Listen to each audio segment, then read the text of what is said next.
Students, 10th class में आपके संस्कृत विषय में व्याकरण में कारक का टॉपिक चल रहा है, जिसके ऊपर हम पहले भी 3 वीडियो बना चुके हैं और ये आपका 4th वीडियो है, जिसमें हम कारक की जो द्वितीय विभक्ति है वो हमारी चल रही है।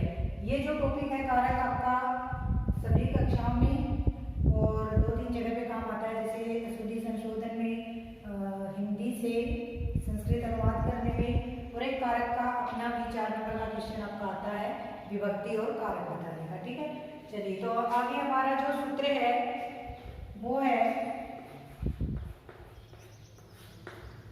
अंतरा अंतरेण युक्ते, अंतरा अंतरेण युक्ते, ये सूत्र है हमारा। अब ये सूत्र क्या कहता है, देखिए इसको हिंदी में समझते हैं। अर्थात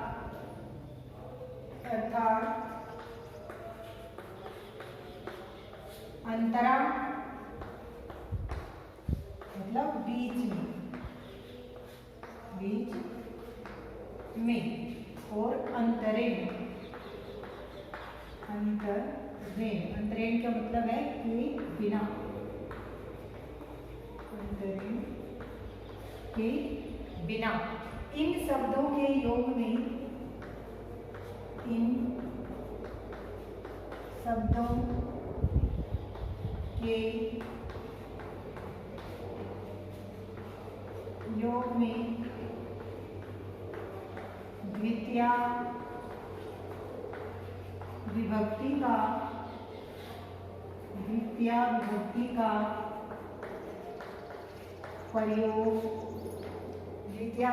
का प्रयोग किया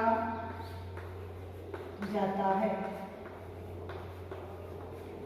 अर्थात हिंदी के वाक्यों में जहां भी कहीं हमें बीच में या के बिना से युक्त वाक्य मिले तो वहां पर अंतरा अंतरेण युक्ते इस सूत्र के द्वारा द्वितीय विभक्ति का प्रयोग किया जाता है।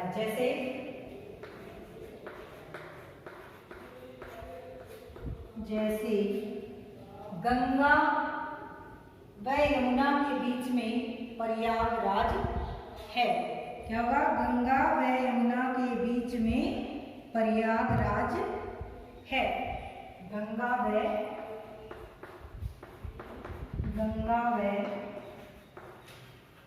यमुना के बीच में प्रयागराज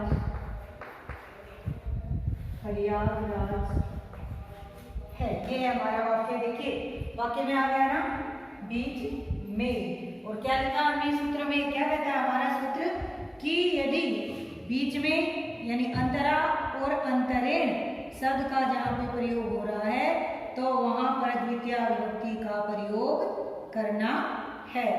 तो क्या करेंगे इसमें? गंगाम यमुनाम च, कैसे लिखेंगे?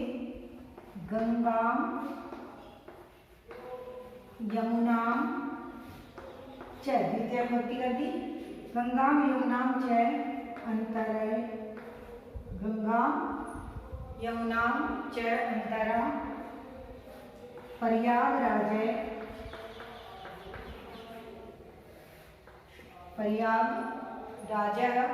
देखिए जो हमारा गंगा यमुना है करता है, उसमें हमने क्या कर दिया है?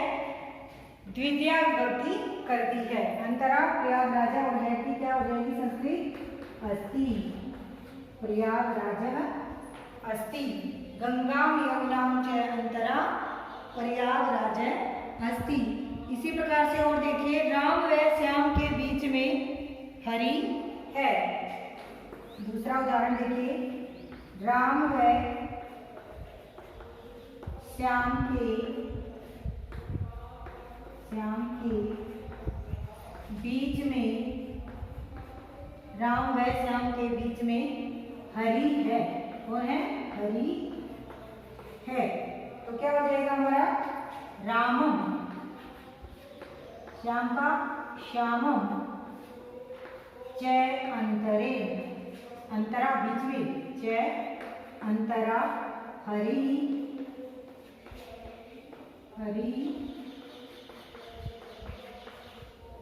अस्ति।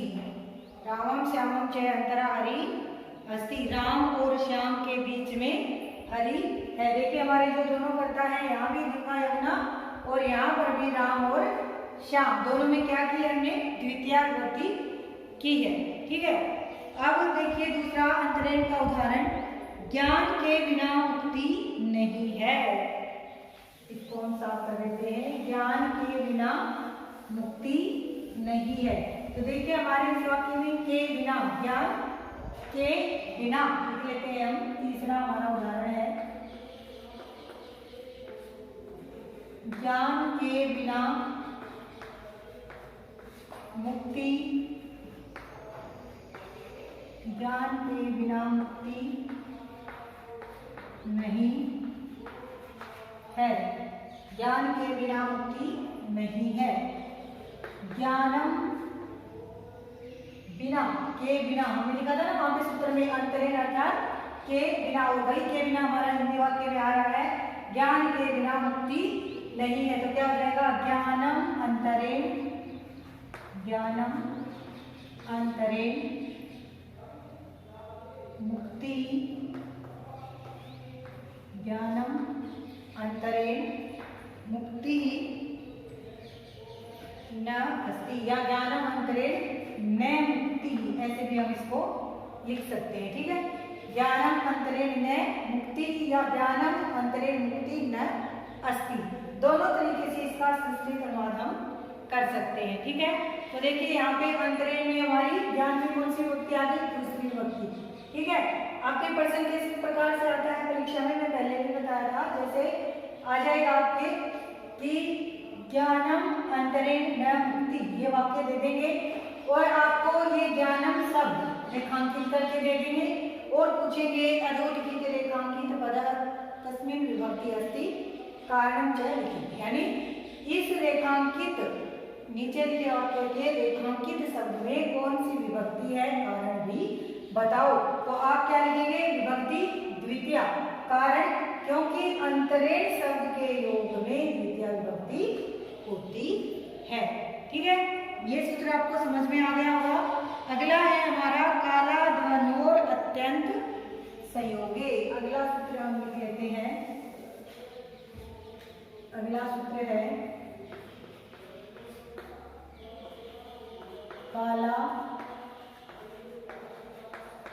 ध्वनोर, ध्वनोर अत्यंत, काला ध्वनोर अत्यंत संयोगे, काला ध्वनोर अत्यंत संयोगे। ये सूत्र क्या कहता है, काला ध्वनो यानी काल और मार्गवाचक शब्दों के योग में, यानी अर्थात हिंदी में हम इसलिए लिख रहे हैं क्योंकि हमें समझ में आ जाए। ठीक है, अर्थात कालवाचक,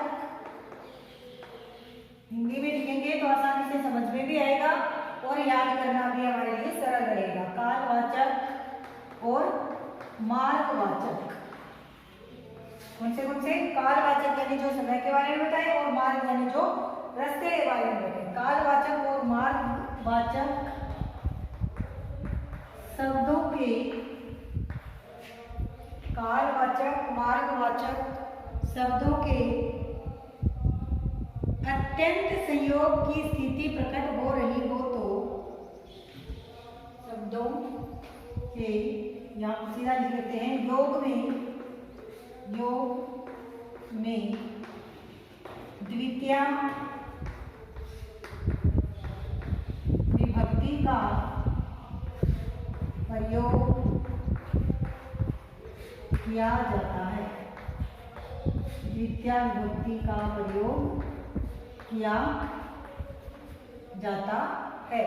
अर्थात कालवाचक मार्गवाचक शब्दों के योग में द्वितीय विभक्ति का प्रयोग किया जाता है। जैसे वह महीने भर तक पढ़ता है, जैसे उदाहरण, जैसे वह महीने भर तक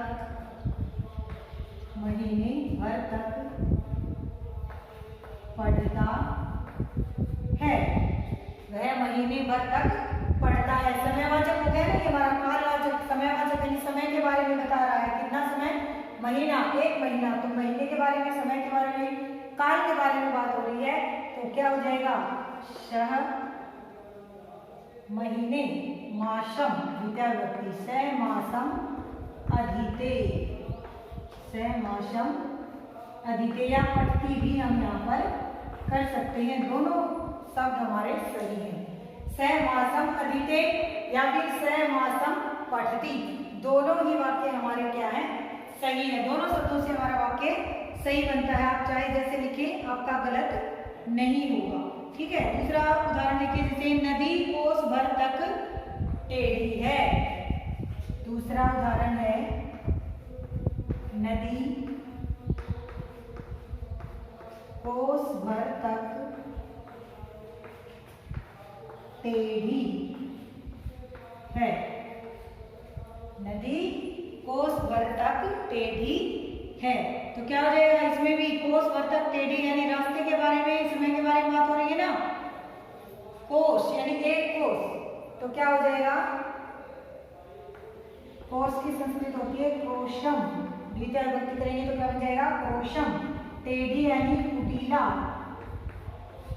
नदी, क्रोशम कुटीला नदी, नदी कोस भर तक टेढ़ी है।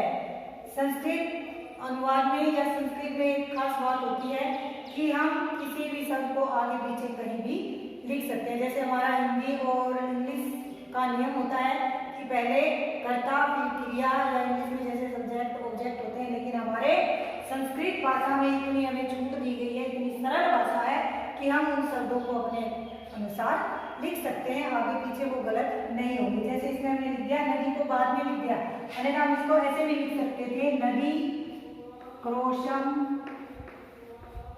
कुटीला। देखिए ये वाक्य भी हमारा सही है कि नदी कोस भर तक टेढ़ी है, और क्रोशम कुटीला नदी ऐसे लिख दिया तो भी क्या है? हमारा वाक्य सही है। दोनों ही तरीके से हमारा वाक्य सही है। ठीक है, तो ये आपको समझ में आ गया सूत्र। काला धनोर अत्यंत सहयोगी, यानी कालवाचक और मार्गवाचक शब्दों में द्वितीय विभक्ति का प्रयोग किया जाता है। ठीक है, जैसे उदाहरण के माध्यम से हमने समझा, वह महीने भर तक पढ़ता है, स मासम अधीते, स मासम अधीते। और दूसरा उदाहरण जो हमने देखा वो क्या है? नदी कोस भर तक टेढ़ी है। नदी क्या है? कोस भर तक टेढ़ी है। क्रोशम कुटीला नदी, क्रोशम कुटीला नदी। चलिए ये हमारी जो द्वितीय विभक्ति है वो कंप्लीट हो गई है। अब हम तीसरी कर्ण कारक और तृतीय विभक्ति को शुरू करते हैं। प्रथमा और द्वितीय हमारी पूरी हो गई है। देखिए संस्कृत में यहाँ पे हम लिख लेते हैं कर्ण कारक, कर्ण कारक तृतीय विभक्ति, कर्ण कारक तृतीय विभक्ति। ठीक है, अब देखिए यहाँ पे एक सूत्र होता है तृतीय विभक्ति करने का, साधकतमं करणम, साधकतमं करणम, साधकतमं करणम। ये सूत्र है हमारा। क्या कहता है ये सूत्र? कि क्रिया को संपादित करने के लिए जो साधन काम में लिया जाता है, साधकतमं करणम, यानी क्रिया को संपादित करने के लिए जो साधन हम काम में लेते हैं उसे क्या कहते हैं? कर्ण। जैसे हमारे पास एक चौक है, हम पढ़ाने का कार्य कर रहे हैं या इस पे ब्लैक बोर्ड पे स्टैम्पड पर लिखने का कार्य कर रहे हैं, तो किसके माध्यम से ये चौक हमारा क्या है? एक माध्यम है, कर्ण साधन है हमारे पास। तो ये क्या है हमारा? ये हमारा कर्ण हो गया। इसको लिख लेते हैं हिंदी में, अर्थात क्रिया को, अर्थात किसी क्रिया को संपादित, किसी क्रिया को संपादित करने में किसी क्रिया को संपादित करने में जो साधन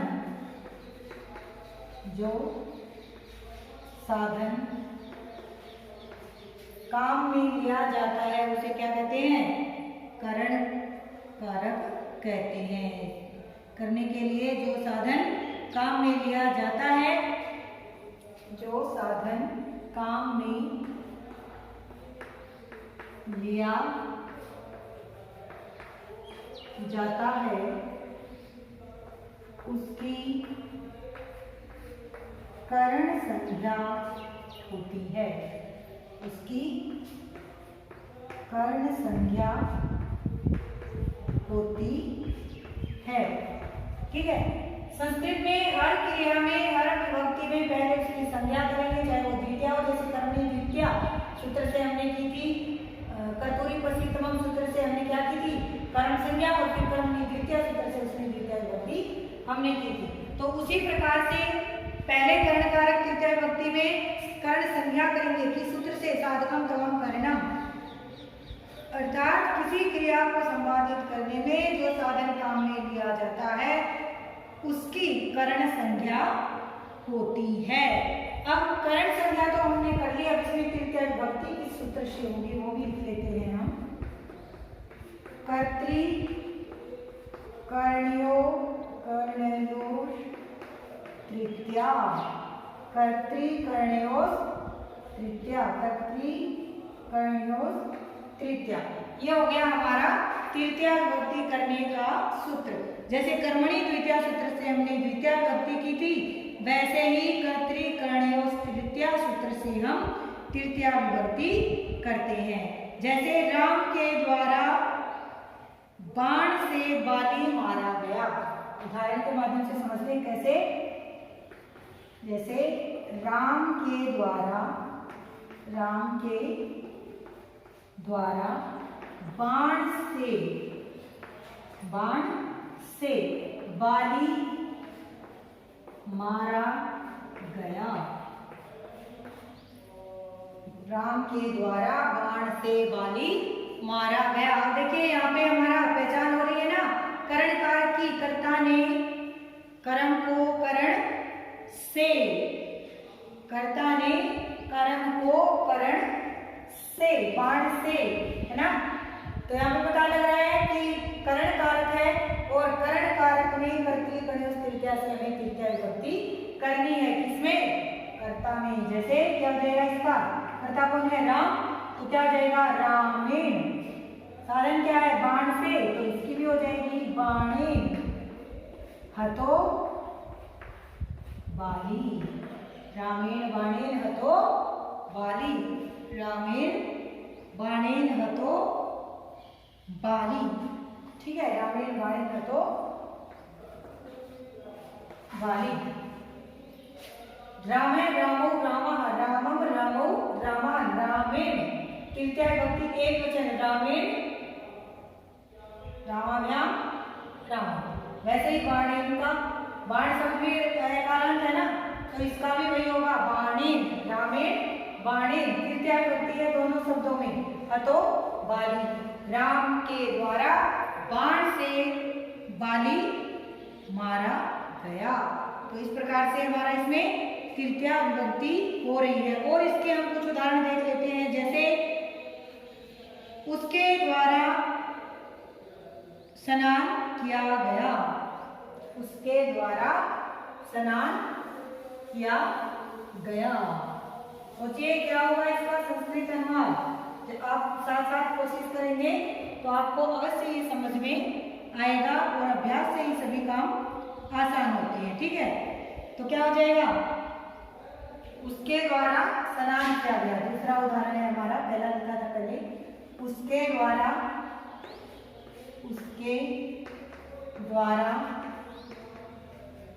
स्नान किया गया। उसके द्वारा क्या किया गया? स्नान किया गया। तो क्या हो जाएगा? हम तेन भी लिख सकते हैं और तया। तेन पुल्लिंग का यहाँ पे हमें ये नहीं पता चल रहा है कि स्त्रीलिंग है या पुल्लिंग है, क्योंकि कहीं भी वाक्य में ये इंगित नहीं किया गया है कि कर्ता पुल्लिंग है या स्त्रीलिंग है, क्योंकि यहाँ पे सर्वनाम शब्द का प्रयोग किया गया है। तो तेन पुल्लिंग के लिए और तया स्त्रीलिंग के लिए। तेन या तया स्नातम, उसके द्वारा स्नान किया गया। ये तृतीया विभक्ति है। तेन भी पुल्लिंग शब्द की से की तृतीया है और तया सा स्त्रीलिंग शब्द की तृतीया विभक्ति एक वचन है, उसके द्वारा स्नान किया गया। तेन या तया स्नातम। अगला उदाहरण देखिए, जैसे वह कलम से लिख रहा है। तीसरा उदाहरण क्या है? वह कलम से लिख रहा है। वह कलम से लिख रहा है। क्या हो जाएगा? सह। वह कर्ता, सह की संस्कृत क्या होती है? वह कलम से। कौन सी विभक्ति होगी? देखिए, कलम से, कर्ता ने कर्म को करण से, साधन हो रहा है ना हमारा, जो लिख क्रिया है, लिख रहा है, किससे लिख रहा है? कलम से लिख रहा है। तो हमारा साधन क्या है? कलम। तो तृतीय विभक्ति किसमें करेंगे? कलम में। तो क्या हो जाएगा? कलमें। शह कलमें लिखती। शह कलमें लिखती। वह कलम से लिख रहा है। वह कलम से लिख रहा है। और देखिए उदाहरण, जैसे बच्चा गेंद से खेलता है। बच्चा गेंद से खेलता है। बच्चा गेंद से खेलता है। तो क्या हो जाएगा? बच्चा बालकः। बालकः कंदुकेन। बालकः कंदुकेन, क्योंकि गेंद से, साधन यही तो है हमारा। और उस साधन की ही हमें क्या करनी है? तृतीया विभक्ति करनी है। ठीक है। कंदुकेन खेलता है कि क्या हो जाएगी? क्रीडति। खेलता है कि क्या हो जाएगी? क्रीडति। बालकः कंदुकेन क्रीडति। बालक गेंद से खेलता है। बालकः कंदुकेन क्रीडति। बालक गेंद से खेलता है। हम रेल यान से यहाँ आते हैं। हम रेल यान से यहाँ आते हैं। तो क्या हो जाएगी इसकी संस्कृत? वयम। इसकी संस्कृत क्या होगी? वयम रेल यानेन अत्र आगच्छामः। देखते हैं इसको भी। हम रेल यान से यहाँ आते हैं, या हम रेलगाड़ी से यहाँ आते हैं। हम रेलगाड़ी से यहाँ आते हैं। हम रेलगाड़ी से यहाँ आते हैं। तो देखिए क्या हो जाएगी? वयम। हम की क्या हो जाएगी? वयम रेलगाड़ी से। कर्ता ने कर्म को करण से, यानी आ रहे हैं। किससे आ रहे हैं? रेलगाड़ी से आ रहे हैं। तो हमारा साधन क्या है? रेलगाड़ी है। तो हमें तृतीय विभक्ति किसकी करनी है? रेलगाड़ी की। रेलगाड़ी को संस्कृत में क्या कहते हैं? रेल यानम। तो तृतीया क्या हो जाएगी? रेल यानेन। और यहाँ की हो जाएगी अत्र आगच्छामः। अत्र आगच्छामः। रेल यानेन अत्र आगच्छामः। ठीक है। चलिए अगला सूत्र हम देखते हैं। हमारा क्या है? वो है सहयुक्ते अप्रधाने। सहयुक्ते अप्रधाने हमारा अगला सूत्र है।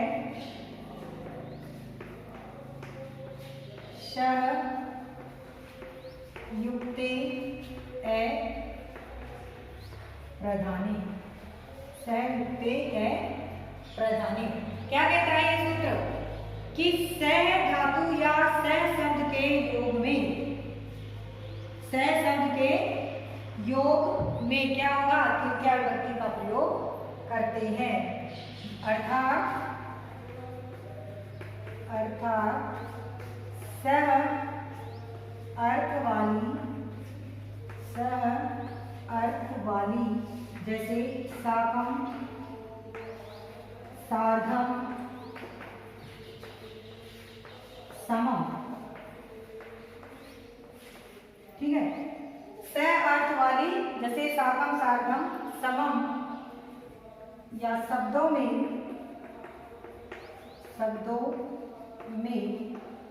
तृतीया विभक्ति का प्रयोग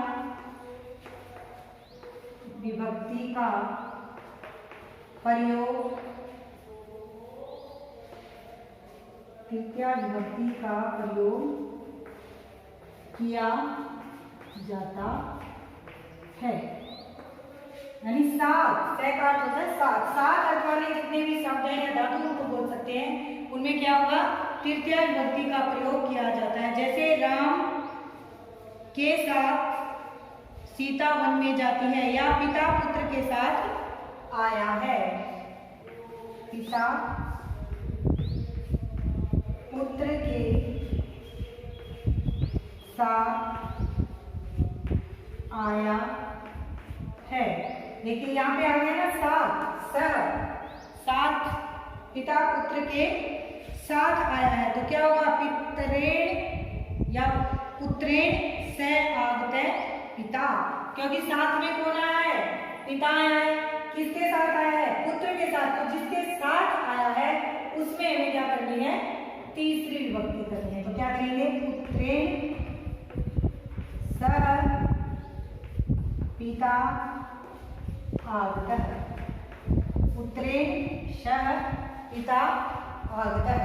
इसी प्रकार से और जितने भी शब्द हैं, जैसे राम के साथ सीता आती है, रामेण सह सीता आगच्छति, या और सात शब्द वाले जितने भी वाक्य होंगे सब में हमें तृतीया विभक्ति करनी है। ठीक है, इससे आगे काम हमारे अगले वीडियो में पढ़ेंगे। तब तक जय हिंद, जय भारत।